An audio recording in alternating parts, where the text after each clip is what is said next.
Hari ini kita jalani kembali talk show bareng Magnet Solusi Integra MSI Consulting untuk talk show Solusi SDM. Teman-teman dari MSI semua pada sibuk mempercayakan kepada saya untuk ngobrol-ngobrol dengan narasumber tamu kita hari ini. Dan menarik, topik kita yang akan kita perbincangkan adalah Service Excellence di industri hotel, hospitality, ya. Peran SDM dalam menciptakan layanan yang berkesan. Menarik ini, karena dari hotel kita akan bisa belajar banyak, bahkan mungkin untuk kita transfer ke perusahaan kita, yang apalagi kalau perusahaan kita di bidang jasa, gitu.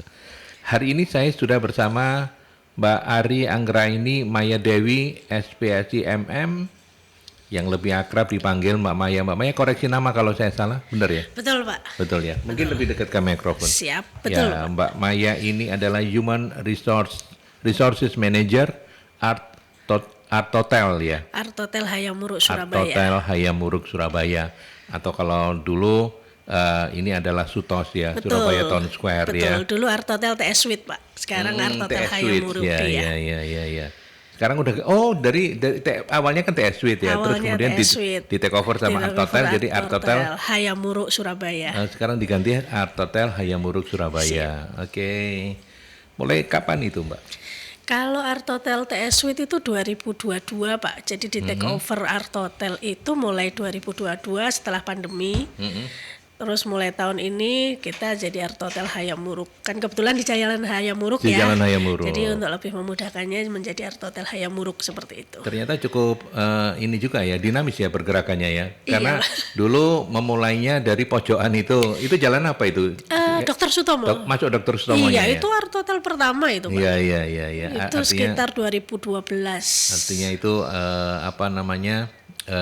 sejarah ya, histori ya. Betul. Akhirnya dilepas.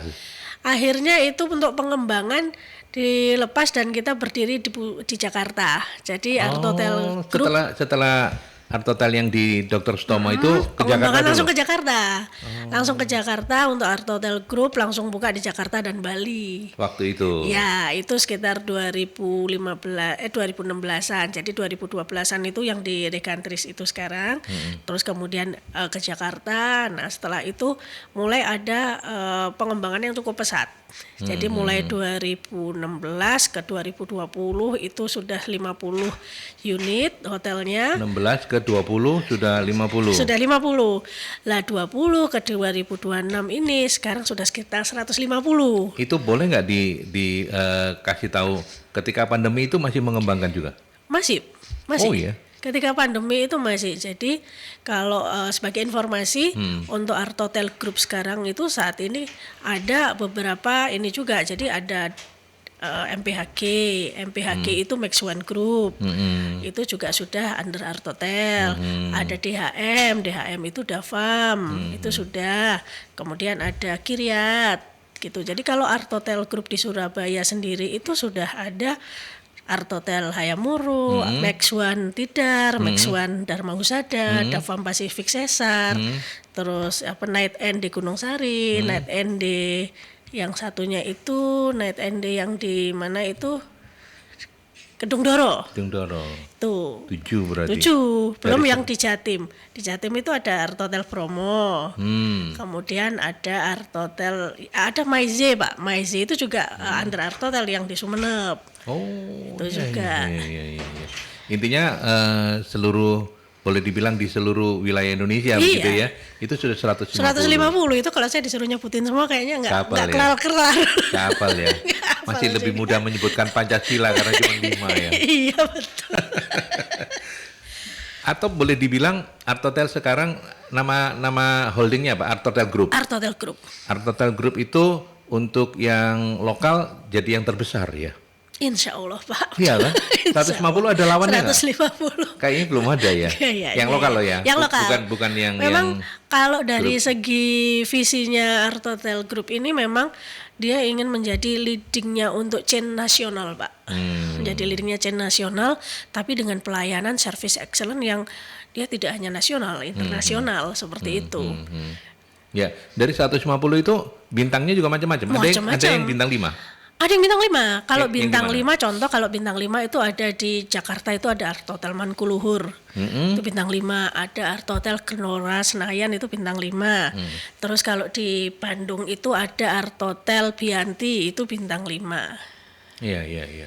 Di 2025 seingat saya ketika teman-teman manajemen hotel datang, baik yang promosi atau yang lain-lain talk show di sini, saya selalu nanya, gimana? So far so good? Ya, mulai menggeliat. Kalau di 2026 ini, Anesti, seperti apa bisnis perhotelan, Mbak? Sudah mulai recover lagi seperti awal dulu? Kalau recover sudah mulai Pak beranjak. Cuman kalau kita berbicara kembali seperti pandemi rasanya kok ya belum ya Pak.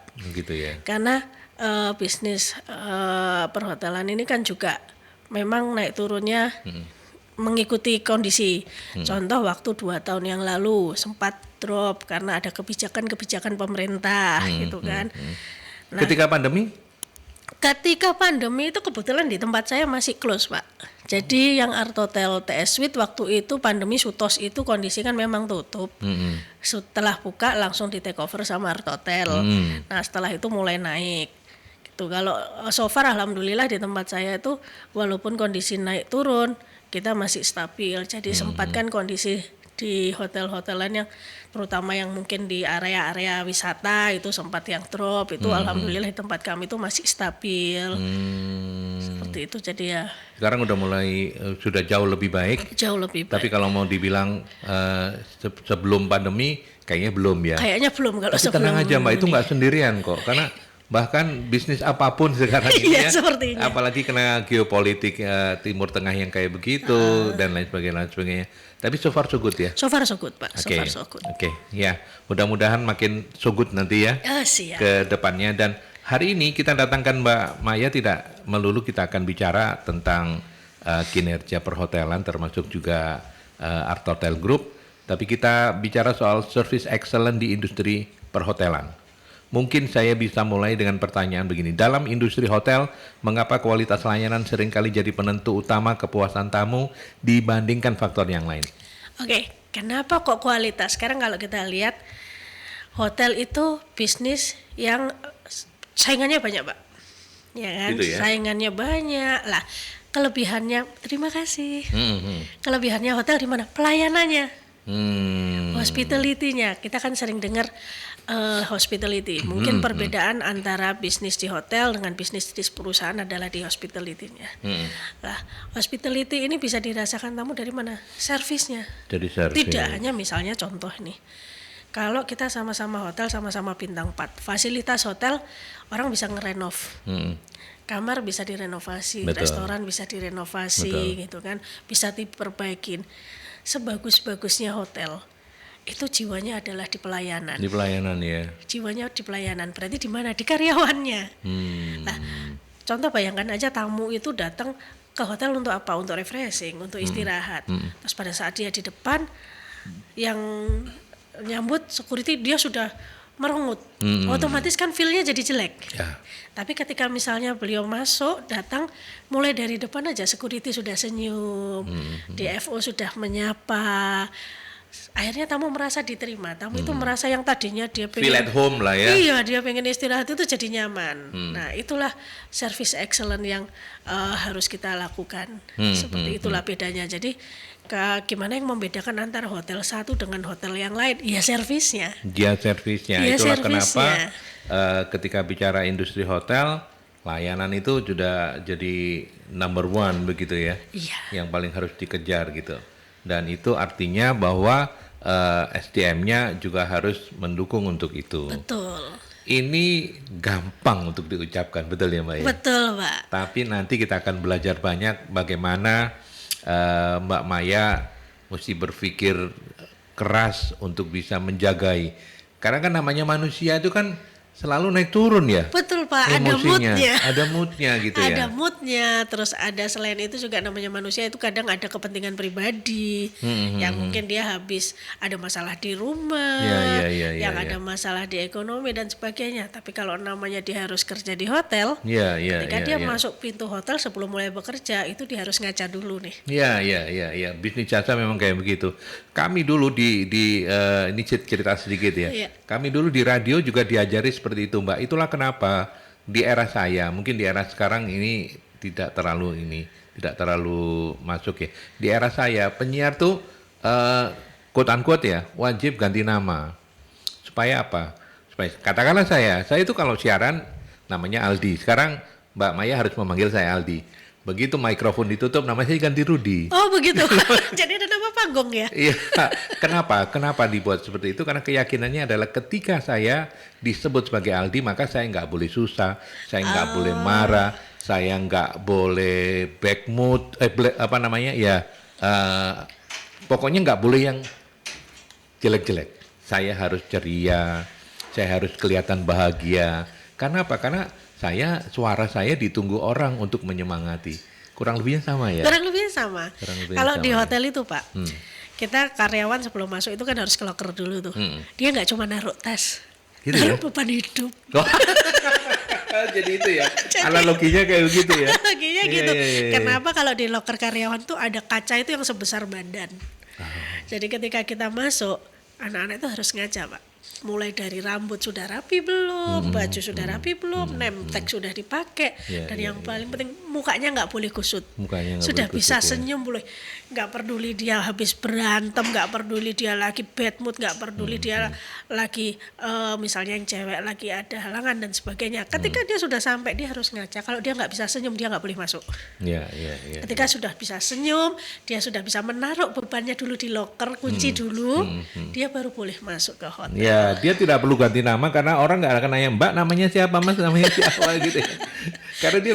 Karena pelanggan bisa melihatnya gitu. Kalau saya itu kan cuma mendengar suara, makanya saya harus menyebutkan oh nama saya ini untuk ya kayak begitulah menariknya. Tapi dalam perspektif SDM tantangan terbesarnya jadinya apa dong Mbak kalau misalnya goal akhirnya itu adalah kualitas layanan. Tantangan terbesarnya itu gimana kita harus ngeramut manusia Pak.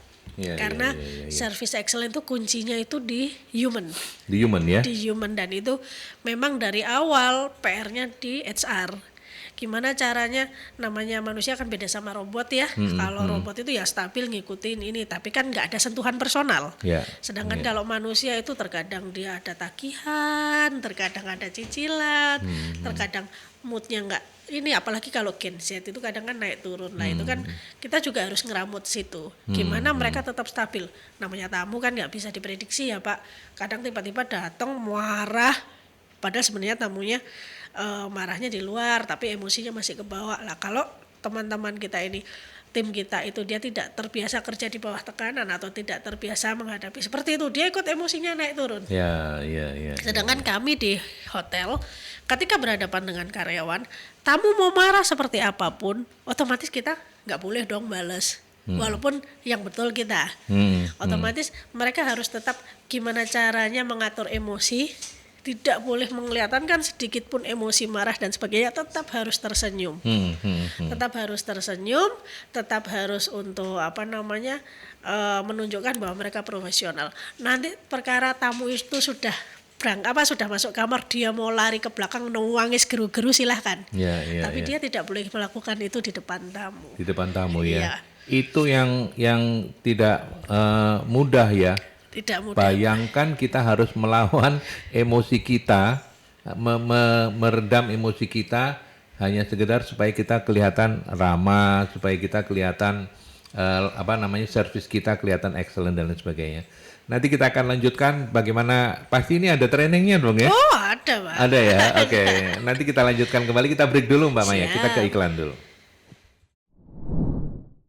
Kalau Anda di bidang yang sama atau mungkin Anda ingin sharing-sharing begitu dengan narasumber, silakan di 0315620096 atau juga 567 9696 atau bisa seperti biasa pakai WhatsApp call atau WhatsApp message di 081 730 0096. Kita lanjutkan kembali ya, masih bersama Mbak Maya dari Art Hotel Hayam Wuruk Surabaya, Human Resources Manager.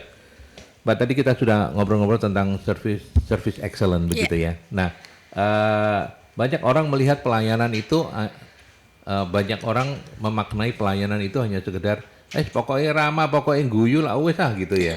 Ternyata kalau untuk industri hotel nggak cukup ya. Nggak cukup, Karena Pak. senyum yang tidak dari hati itu akan bisa kelihatan banget, atau gimana Mbak? Iya, kalau misalnya jangankan begitu Pak. Terkadang kalau kita senyum palsu gitu kan mata nggak ikut senyum. Iya. Sedangkan kalau service excellent itu tamu tidak hanya kita beri fasilitas hotel, tapi kita kasih sentuhan personal. Contoh misalnya, tamu itu datang dan dia repeater. Ketika staf FO menyebutkan namanya, selamat pagi Pak Ardi, itu otomatis tamu kan merasa senang. Tamu merasa, loh aku diingat. Apalagi kalau misalnya si FO ini bisa mengingat karena dia repeater, dia sering datang dengan keluarganya, misalnya sukaannya kamar yang ujung. Bapak, untuk hari ini sudah kami siapkan loh di reservasian. Bapak kan biasanya kamar ujung yang menghadap jalan raya, pemandangan kota. Bapak kan suka di kamar misalnya 608. Nah, hal-hal yang sepertinya kelihatannya kecil, tapi itu efeknya luar biasa Pak. Ketika mereka nanti harus ke Surabaya lagi, harus menginap dengan keluarganya, mereka langsung bilang, udah di Art Hotel aja. Gitu. Kelihatannya sepele sebenarnya. Kelihatannya sepele begitu ya. Tapi buat tamu itu sangat berkesan. Ya. Gitu. Ya. Dan ketika orang kemudian bertanya, sebenarnya apa sih perbedaan paling terlihat antara pelayanan yang standar dengan yang memang benar-benar punya kesan buat tamunya? Oke, perbedaannya itu tadi sentuhan personal. Jadi kita ngambil hatinya tamu, Pak. Misalnya kita tadi itu kalau contoh kamar ya. Kalau contoh di restoran nih paling gampang, standar. Ya cuman pesan selamat datang, Bapak mau pesan apa? Nah, tapi kalau yang tadi, yang dengan sentuhan personal, staf ini harus menghafalkan tamu. Tamu itu siapa, senangnya apa. Dia misalnya tamu itu repeater, dia sukanya minum americano tanpa gula. Dia datang setiap minggu. Segitunya iya, ketika dia datang, selamat pagi Pak Ardi, silakan. Tempat spesialnya Pak Ardi sudah kami siapkan. Bapak lebih suka yang di dekat AC kan. Ini sudah kami siapkan. Bapak hari ini mau disiapkan americano tanpa gula? Nah, hal-hal seperti itu yang membuat servis itu merasa tamu itu merasa lebih diperhatikan. Sentuhan personalnya dapat.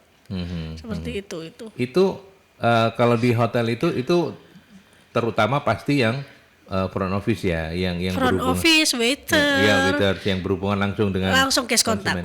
Tapi apakah memang betul yang di luar itu, yang di back office dan lain sebagainya itu nggak perlu punya mindset hotelier? Mindset itu tetap harus Pak. Tetap harus. Back office pun harus. Kenapa? Kalau back office itu pelanggannya siapa? Customernya siapa? Departemen antar departemen. Kan dia tidak bisa bekerja sendiri. Contoh housekeeping. Housekeeping itu tidak terlihat. Tapi housekeeping itu peranannya besar. Sales nggak terlihat. Lah tapi kalau nggak ada yang jualan, tamunya dari mana? Kan seperti itu. Lah customer dari kami yang di back office ya antar departemen juga dan juga luar. Contoh HR. Nah kalau HR-nya kaku, nah gimana hubungannya dengan dinas, hubungannya dengan pendidikan, dengan sekolah-sekolah, hubungannya dengan perizinan. Jadi kalau di hotel, dimanapun dia, nggak peduli dia itu di belakang komputer, accounting, nggak peduli dia di sales, semua tetap hospitality itu harus jalan. Gitu. Contoh kalau di accounting, ya mereka memang tidak bertemu dengan pelanggan secara langsung, tapi pelanggan mereka siapa? Pelanggan mereka untuk bagian pembelian, pelanggan mereka supplier, gitu. Sama, kita tetap harus ramah, nggak ada Pak beda-bedain, nggak boleh, hukumnya haram kalau kita sampai membeda-bedakan. Artinya mungkin, gak apa-apa ini rada jutek dikit, wong ini back office aja nggak boleh, nggak ada deh, boleh. Gitu ya. Oke. Dan tadi sebelum break saya juga menanyakan, Mama ya ini pasti ada caranya gitu ya. Nah, boleh nggak kalau misalnya kita mau belajar apa sih yang paling sederhana supaya terutama HRD ya memastikan bahwa service excellent itu bisa terus jalan sekalipun mood orang, emosi karyawan itu naik turun. Gimana, Mbak? Lah, itu awalnya, Pak. Kita mulai dari rekrutmen. Dari rekrutmen itu kita Dari sudah harus rekrutmen kita sudah harus sudah harus saring. ini ya. Sudah harus saring. Si A yang kita interview ini punya jiwa hospitality enggak? Dia punya pengalaman di bidang servis enggak? Makanya kalau pernah dengar nih, kalau nggak pernah kerja di hotel, ujuk-ujuk masuk hotel susah. Lah bukannya kita pilih-pilih, tapi karena kita lihat dulu hospitality-nya dia dapat enggak? Gitu. Karena itu kan kebiasaan ya, Pak. Kalau misalnya dia terbiasanya di tempat yang tidak bertemu orang, nah itu kan agak susah. Betul. Tapi kalau dia memang sudah terbiasa ketemu orang, walaupun itu bukan hotel, restoran dan sebagainya, itu mereka akan adaptasinya lebih gampang. Itu mulai dari situ. Setelah masuk, yang kedua kita harus induction mereka. Lah di induction ini yang paling penting adalah culture, budaya dari perusahaan itu seperti apa. Mulai dari grooming, mulai dari dia cara ngomong, mulai dia dari pengenalan tentang hotelnya, itu dia harus hafal di luar kepala. Karena culture inilah yang akan dilihat tamu. Yang membedakan satu hotel dengan hotel lainnya adalah culture-nya. Sampai Semangat ya, Mbak. Yang membedakan antara hotel satu dan hotel lainnya kan pelayanannya. Dan pelayanannya bagaimana supaya Arto dari Surabaya, Jakarta, Bandung bisa sama, ya induction culture itu tadi. Bagaimana kita membrainwash mereka untuk bahwa nilai dari suatu perusahaan itu sudah masuk ke hatinya mereka. Dari situ, setelah itu barulah kalau kita sudah bisa bikin mereka satu visi, satu tujuan dengan kita dan sudah paham ini loh culture kita. Kalau misalnya di kami kan Artotel culture itu ya, ini loh nilai dari Artotel. Oh mereka harus hafal Pak, Artotel tuh A-nya apa, R-nya apa, itu setiap kali kita lewat sidak gitu kan. Karena di situ adalah ada nilai-nilai yang harus mereka lakukan. Seperti itu. Setelah itu ya training. Training ini kelihatannya ribet, masa sih mereka lagi bekerja, tamunya banyak harus tetap di training. Harus tetap setiap minggu para staf ini termasuk anak-anak magang, karena di hotel kan ada anak-anak magangnya. Mereka akan menerima pelatihan. Itu tiap minggu ya? Setiap minggu. Satu orang itu bisa 5-8 jam sebulan untuk training aja. Oke. Dan itu tidak hanya langsung di kelas duduk manis, tapi juga ada yang langsung pelaksanaan. Dan itu harus diulang-ulang terus, termasuk tentang service excellent. Cara mereka untuk ngomong ke tamu, cara mereka untuk menjawab ketika ada tamu komplain, itu harus selalu untuk diberikan ke mereka. Jadi apa istilahnya itu juga mesti di-remind terus ya? Di-remind terus. Orang bisa lupa begitu ya. Betul. Ya. Nah, yang juga menarik itu kan kita coba lihat dari rekrut ya. Tadi kan Mbak Maya bilang itu dimulai dari rekrut. Rekrut itu kan gampang kalau misalnya kita ngelihat kutubnya antara terpolarisasi gitu ya. Ada yang memang enggak oke banget jiwa hospitality-nya. Ada yang kelihatan oke. Tapi ada juga yang sebenarnya dari secara skill mumpuni tapi kayaknya dia paru-paru, tengah-tengah. Nah, itu gimana Mbak? Artinya dia punya jiwa hospitality tapi ketika dia emosinya nggak stabil, kayaknya dia kemudian bisa jadi nggak punya jiwa itu. Pernah nggak mengalami kayak begitu? Kalau pernah tidaknya terkadang muncul ya. Terutama anak-anak mungkin yang masih baru lulus, yang emosinya belum stabil. Tapi insya Allah kalau mereka memang dari perhotelan, terutama yang dari SMK atau kampus perhotelan, mereka sudah terbiasa. Kenapa? Karena mereka dari kelas 11, mereka sudah magang di hotel, jadi sudah tahu di dunia hotel itu seperti apa. Kamu mau emosimu lagi nggak stabil seperti apa, itu nggak boleh ditunjukkan ke tamu, gitu loh. Jadi ya bukan kita bermain drama, enggak, tapi bagaimana kami harus mengelola emosi. Jadi terkadang orang pikir, wah jadi drama dong. Bukan drama, tapi bagaimana kita harus mengelola emosi. Kapan emosi kita ini bisa digunakan, kapan emosi kita ini harus disesuaikan, seperti itu. Ya terkadang ada yang tiba-tiba dia, seperti yang saya bilang tadi, loh nggak apa-apa kamu punya emosi, tapi nggak boleh ditunjukkan di tamu. Caranya gimana? Setelah kamu selesai dengan tamu, baru silakan ke belakang. Silakan ke belakang. Ngumpat-ngumpat. Kamu mau ke tempat istirahat, kamu mau nangis, kamu mau teriak-teriak, silakan. Ada yang seperti itu ya? Oh ada. Misalnya habis dicaci maki tamu, ya namanya kadang di luar ini ya Iya, ekspektasi. iya. Nggak apa-apa.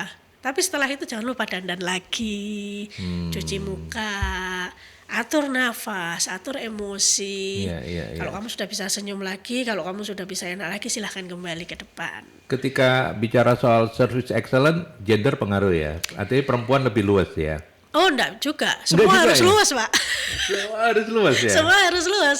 Kalau sudah masuk di hotel, apapun gender kalian, cowok, cewek, sama, semua harus luas karena tamu nggak pernah mau tahu kamu cowok atau cewek. Nah, gitu. Yang penting bagaimana tamu ini diterima, bagaimana tamu ini diperlakukan, itu yang mereka mau tahu. Melatih mereka untuk punya jiwa hospitality yang service excellent itu, kalau antara cowok cewek sama sulitnya atau Sama sulitnya, Pak. sama ya? Sama sulitnya. Cewek Cewek kan sulit, moodnya juga cowok- naik turun. Oh.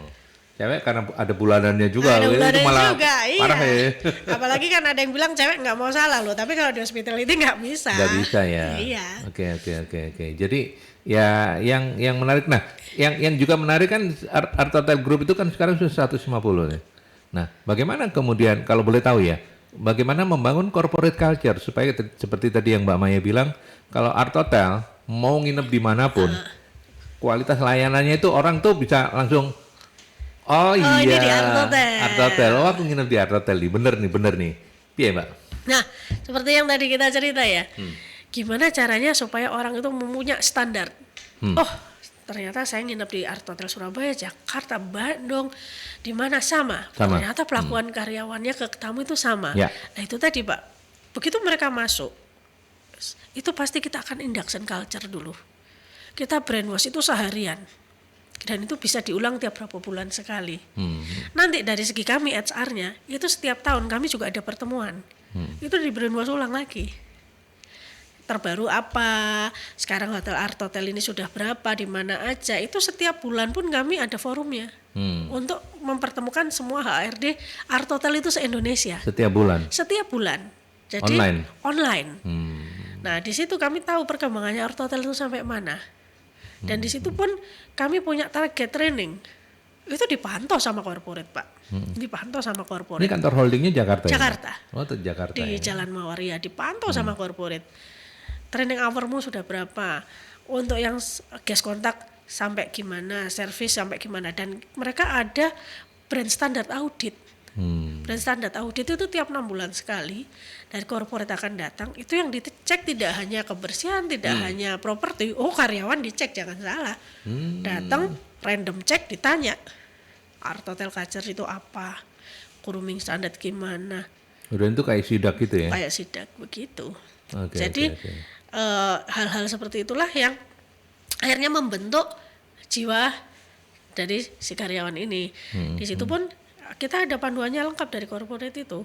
Bagaimana cara kita greeting ke kamu, bagaimana cara kita kalau ada tamu komplain, apa yang harus dilakukan, bagaimana kedekatan kita dengan tamu gitu. Feel-nya harus seperti apa supaya tamu itu bisa merasa, oh ini loh Art Hotel, oh saya di Art Hotel. Iya. Berarti kalau misalnya yang mendengarkan kita ini pengusaha muda yang ingin membangun jejaring, membangun holding, maka SOP itu penting banget. SOP penting. Ya, terutama ketika SOP itu menyangkut corporate culture ya. Betul. Itu mesti detail begitu ya. Detail, Pak. Jadi kita memang sudah dapat kalau di Art Hotel itu SOP-nya namanya manifesto. Itu di semua departemen sudah ada secara detail. Nanti di unit kami menyesuaikan. Menyesuaikan dengan keadaan di sini. Tapi panduan lengkapnya sudah ada. Itu yang membuat bahwa semua pelayanan itu harus sama, walaupun terkadang ya memang ada PR sedikit-sedikit. Iyalah. Itu tugasnya HR di unit. Gimana untuk menyesuaikan dengan unit yang dia pegang. Hayamuro ini selalu dapat nilai bagus nggak? Insya Allah, Pak. Insya Allah. Iya, percaya. Dengan jam terbang yang sudah cukup lama dari Mama ya. Mama ya, kalau satu unit usaha di Art Hotel, satu hotel itu tadi kalau yang di Hayamuro kan 72 ya. 72. Yang paling banyak berapa? Maksudnya Ingat paling nggak? Karyawan yang paling banyak di Art Hotel. Di satu hotel. Di satu hotel itu tergantung kamarnya, Pak. Jumlah kamarnya berapa? Kalau yang existing sekarang yang ada berapa yang paling banyak? Kira-kira aja. seratusan sih Pak, seratusan ya. karena ada jumlah kamar yang dia sampai 200. Jadi menyesuaikan jumlah kamar sih kalau di hotel itu. Ya, jadi agak kecil kemungkinan untuk mengumpulkan semua orang ya. Oh iya. Atau sebagian besar orang karena jumlahnya banyak. puluhan ribu Makanya ya. biasanya kalau ada acara gitu yang ngumpul itu per tahun yang seperti saya bilang tadi, HR conference itu khusus HRD-nya. Itu pun sudah berapa 100 lebih HRD kan Mbak, 150 HRD itu dikumpulin tiap tahun. Terus ada juga untuk GM conference itu juga setiap tahun. Jadi GM itu dikumpulkan juga untuk acara GM. Terus nanti Markom karena brand standar itu juga penting. Jadi Markom ini pun sama. Mereka juga ada kayak pelatihan, ada kayak selalu update tentang art hotel. Karena kalau HR itu ke dalam. Ya, kalau Karena Markom dia lebih membangun di eksternal. dalam. Sedangkan Markom dia harus membangun brand standar keluar Eksternalnya. eksternal. Jadi harus jalan dua-duanya. Oke. Menarik, nanti kita akan lebih detail lagi ngomong, masih ada satu sesi Mama ya. Siap. Kita break lagi, kita ke iklan dulu. Ya, oke. Kita lanjutkan kembali untuk menerima pertanyaan. Yang satu lagi dari CEO-nya MSI ini, namanya Bu Novi. Dan disclaimer-nya begini, loh ini nanya serius loh Mas, karena tak jawab dengan emoticon ketawa gitu. Tapi terima kasih Bu Novi, saya akan bacakan dengan serius juga kok Bu, tenang Bu.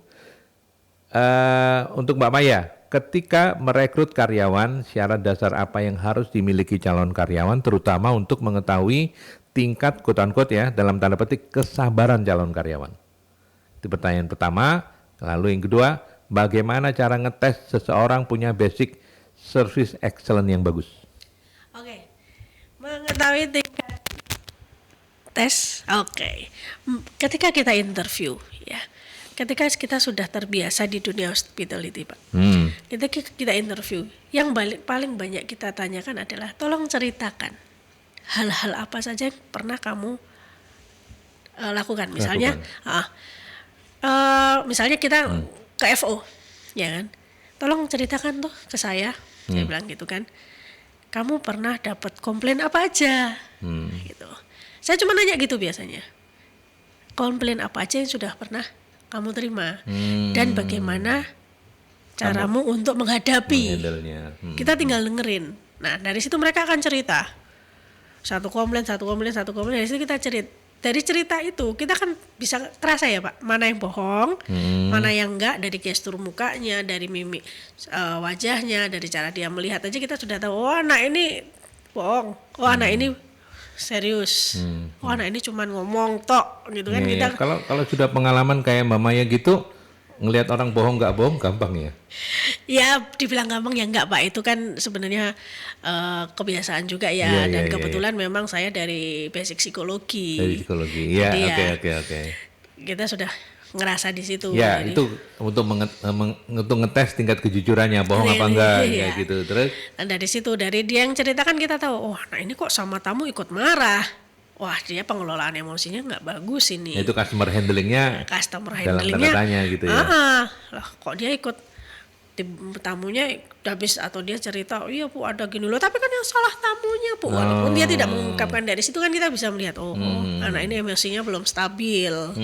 Atau dia cerita, iya Bu pada saat itu si tamu marah karena ini. Tapi supaya tamu itu tidak berkelanjutan marah, karena kalau di hotel itu Pak, garda terdepan itu security sama FO. Kalau mereka sudah tamu itu marah di depan, pasti di belakang akan berkelanjutan. Entah yang tiba-tiba nanti makanannya ndak enak, padahal asin enggaknya itu kan tiap lidah berbeda ya. Tapi karena sudah kebawamu dari depan, itu bisa kemana-mana. Nanti yang kamarnya kurang ini, yang kamarnya ada debunya secuil atau apa, itu bisa jadi masalah. Makanya kenapa di security sama di FO itu mereka harus bisa benar-benar menyaring supaya komplain customer itu terselesaikan di situ.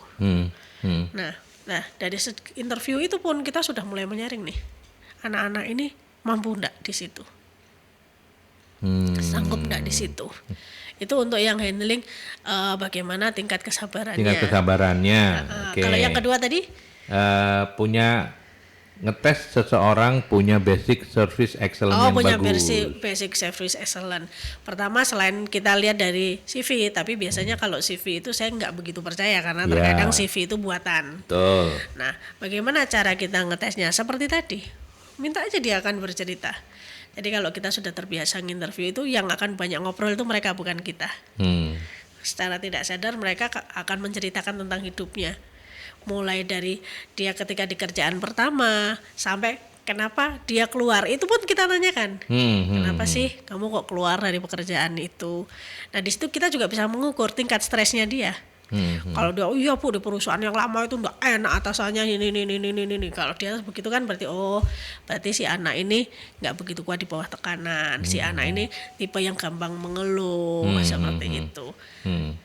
Ya, oke. Itu Bu Novi. Kalau kurang jelas silakan mengirimkan pertanyaan melalui WA lagi. Sekarang saya ke Bu Rika. Boleh.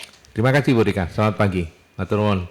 Soal gender, mohon maaf sebelumnya. Saya melihat kenapa hotel-hotel banyak merekrut cowok-cowok yang dalam tanda petik melambai.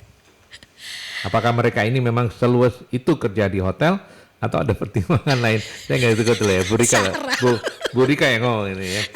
Kalau kita di hotel gini Pak, bukan saya Saraya, kan kami di hotel itu kita ada code of conduct juga ya. Jadi code of conduct itu ketika kami masuk ke hotel itu ada beberapa yang harus kami tanda tangani. Yang pertama adalah pasti tentang kejujuran.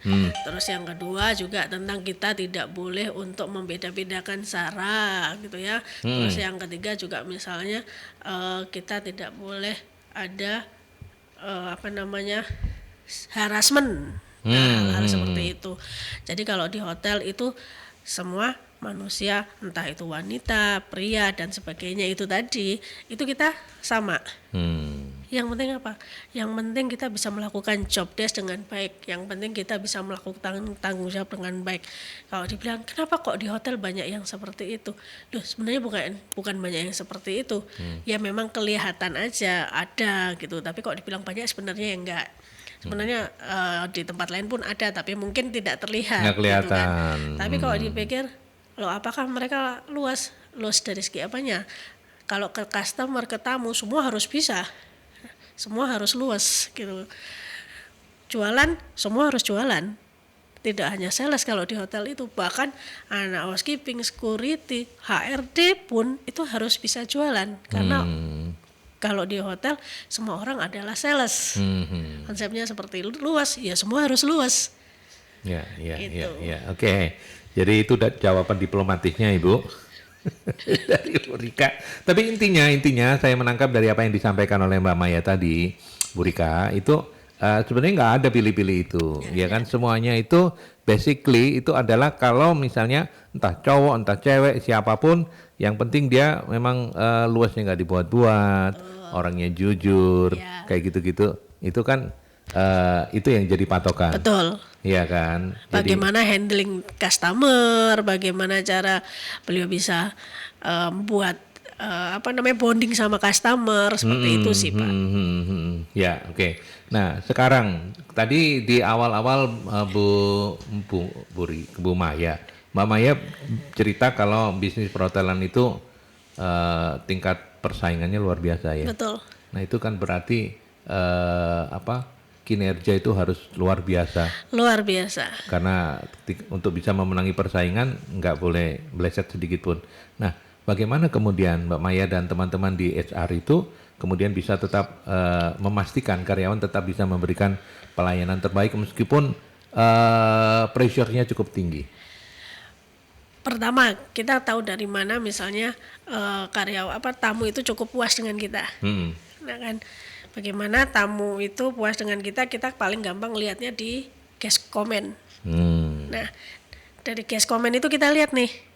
Terkadang kalau tamu marah kan dia akan sebut nama ya Pak. Karena kan nama itu bisa ditanyakan atau bisa dilihat. Kalau senang pun tamu juga akan sebut nama. Gitu kan.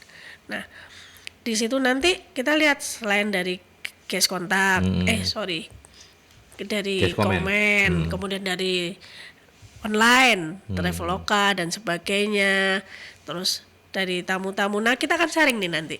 Kita lihat, misalnya anak-anak tertentu ini sering disebut. berarti dia yang harus saya coaching lebih. Ya, itu kalau di pertandingan olahraga itu ada MPV, kalau di Artotel ada? Ya kita Misalnya, coaching lebih lah, kita kasih training lagi. Oke. Jadi kita kasih training kalau perlu one on one, Pak.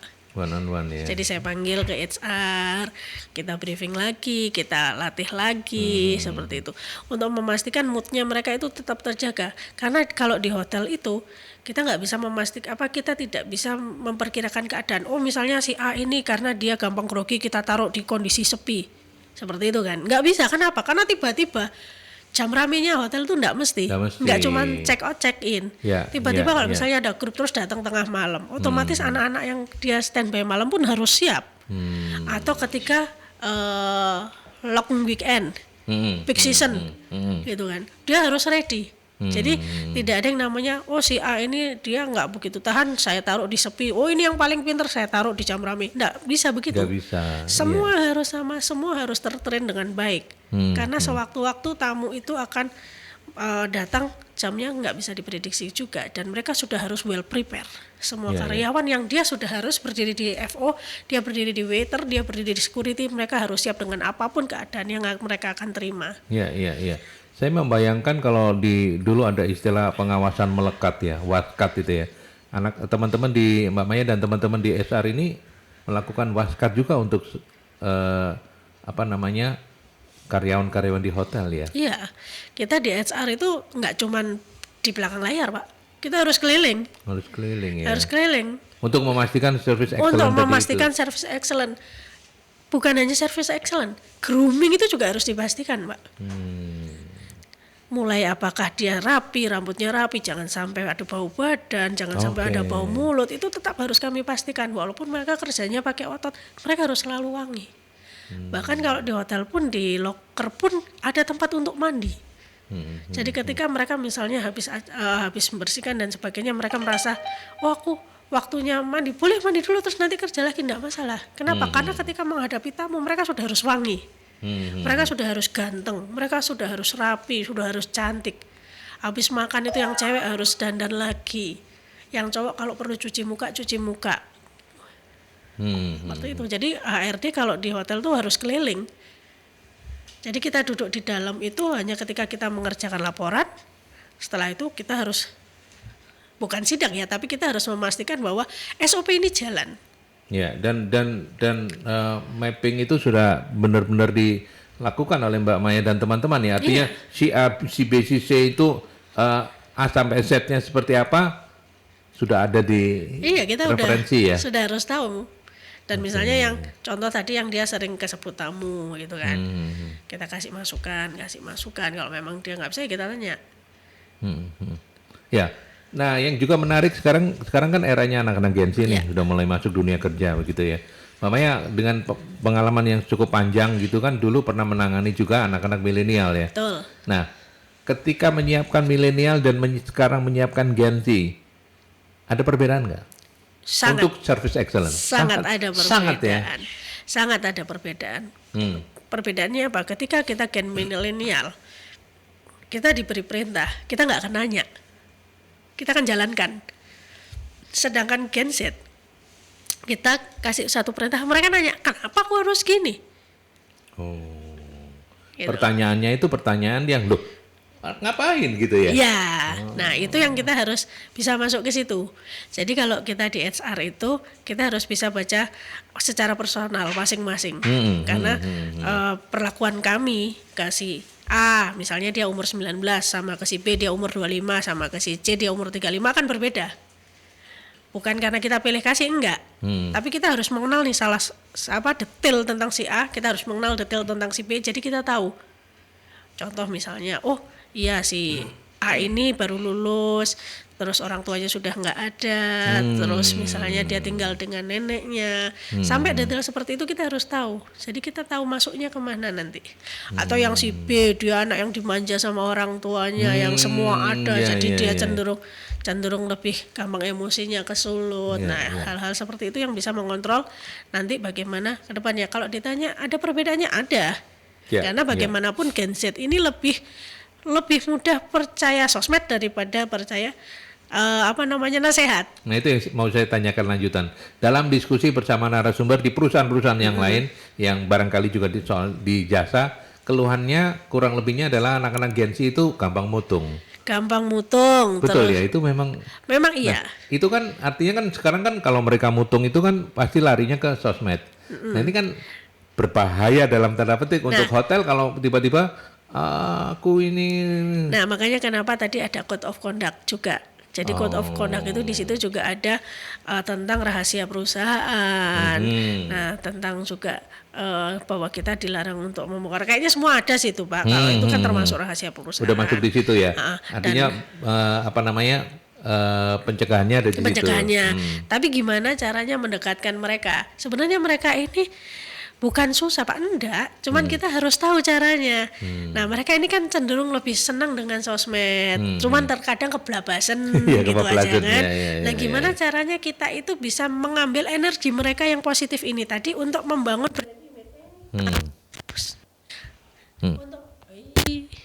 untuk membangun brand image. Contoh, kalau kita lihat sekarang anak-anak itu kan paling suka bikin konten toh Pak. Paling suka meluapkan emosinya, gitu kan.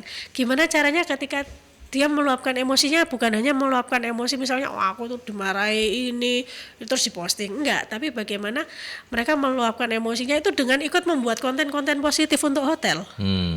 Kita bisa bikin ajang kreasi konten, jadi mereka boleh, ayo bikin konten tentang departemenmu, nanti tunjukkan ke kita, kalau kita approve silahkan di muat. Nah itu kan membuat mereka, wah iya ya ini aku senanganku kayak gini, oh Bu saya mau bikin konten tentang joget ini boleh enggak, silahkan coba dulu nanti kita lihat, oh ini kamu kurang ini. Jadi bagaimana kita mengarahkan sebenarnya, kita tidak melarang tapi mengarahkan, karena mereka punya sisi positif yang juga bagaimana kita masuknya itu kita harus pas. Tapi kalau model Gen Z, kalau saya pakai cara saya ke milenial dulu, kamu pokoknya nggak boleh gini, datang nggak boleh terlambat, nggak boleh izin, nggak boleh itu, ya tambah mental. Mental pasti ya. Pasti mental. Dan tadi Mbak Maya juga mengatakan sahabat Merkuri di divisinya beliau di HR itu mesti merekrut anak-anak yang Gen Z juga untuk supaya tidak ada barrier ya. Betul. Ketika mendekati anak-anak Gen Z yang ada di divisi pelayanan. Betul. Gitu ya. Jadi salah satunya juga seperti itu. Jadi di HR kebetulan saya ada HR staff, dan HR staff itu saya sengaja ngambil yang mereka baru lulus juga. Tujuannya apa? Supaya dia juga bisa masuk. Terkadang kalau anak-anak Gen Z ini karena merasa seumuran, mereka merasa senasib ya, jadi lebih gampang untuk masuknya seperti itu. Jadi biar balancing lah Pak. Ya, oke. Dari tadi kita banyak ngobrolin tentang bagaimana membangun service excellence untuk teman-teman yang ada di garda terdepan. Sekarang saya juga ingin menanyakan peran seorang pemimpin, peran manajemen untuk bisa membantu membangun mereka mewujudkan service excellence itu seperti apa menurut Anda? Untuk peran pemimpin sama manajemen ini yang pasti mereka harus sebagai contoh. Harus sebagai contoh, mereka memberikan contoh dulu. Contoh misalnya paling gampang, ada sampah jatuh, atasan ngambil, dibuang ke sampah, otomatis yang lihat sungkan dong, yang ngambil atasanku, berarti aku tadi nggak lihat kayak gitu. Nah hal-hal seperti itu yang akan membuat mereka merasa, oh ada sampah, atasanku aja ngambil kok aku enggak. Terus misalnya ada tamu marah, tapi atasannya tetap datang, tetap handle itu dengan senyum, dikomplain tetap, oh iya ada yang bisa dibantu, kita dengerin dulu, kita telaah dulu sampai bagaimana cara memberi keputusan. Itu akan dipelajari sama mereka, akan dipelajarin sama staff-staff ini, mereka akan mengcopy. Jadi peranan atasan ini sangat penting sebagai apa?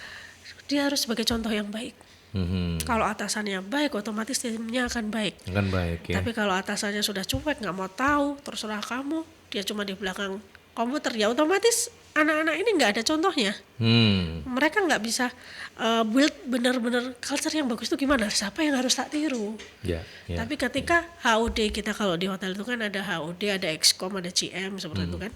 Ketika HOD dan Excomnya bisa jadi panutan, mereka tahu, oh ini loh contoh yang harus saya tiru. Ketika saya ke customer saya harus seperti apa, ketika saya ke supplier saya harus seperti apa, ketika saya ketemu orang dinas saya harus seperti apa. Itu mereka mempelajari dari apa yang mereka lihat. Kalau kita cuma ngomong, kamu kalau ketemu tamu kayak gini ya, tapi tidak ada contoh yang masuk hanya berapa persen. Tapi ketika kita menjelaskan dengan memberi contoh, mereka akan lebih memahaminya dan lebih mengikutinya. Terus yang menarik juga untuk service excellent yang terjaga baik, bonus, reward dalam bentuk bonus itu penting nggak sih Mbak? Penting ya? Penting, karena bagaimanapun kan itu adalah bonus itu tidak harus melulu uang, walaupun uang itu penting. Uang itu penting, betul.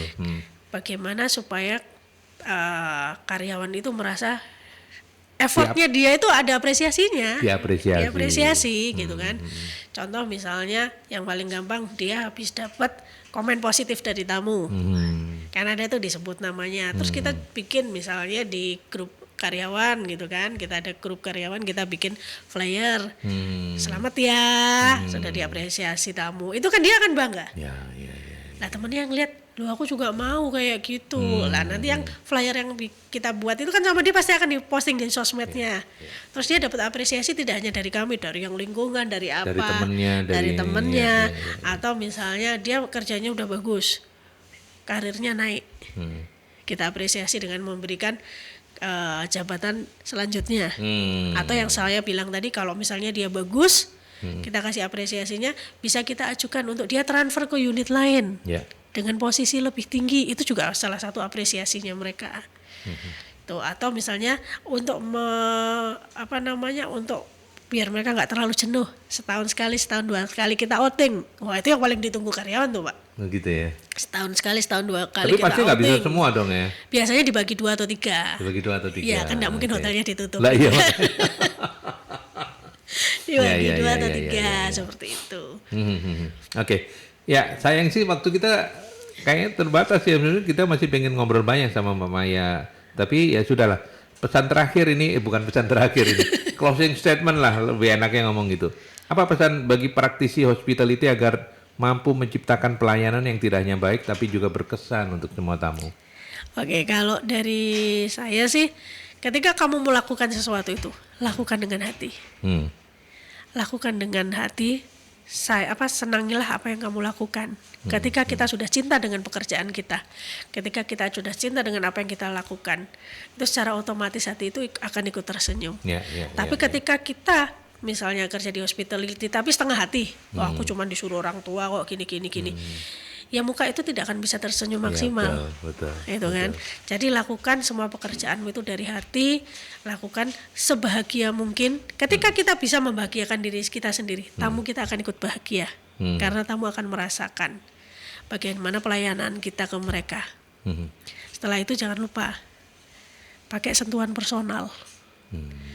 Genggam hati tamu itu. Mulai dari hal-hal kecil, ingat namanya, ingat kesenangannya, kebutuhan tamu sebelum dia perlu itu kita sudah siapkan. Apalagi kalau dia prime customer ya. Apalagi kalau dia prime customer, apalagi kalau dia repeater, misalnya ada orang tua dia kesusahan jalan atau tiba-tiba sakit, kita otomatis tanpa ini kita sudah siapkan kursi dorong, ada yang jatuh tanpa mereka minta kita sudah menyiapkan betadine atau misalnya apa. Jadi service excellent itu tidak hanya bagaimana tamu itu minta, tapi sebelum tamu itu minta, kita sudah harus tahu kebutuhannya tamu apa dan kita personalisasi, kita siapkan.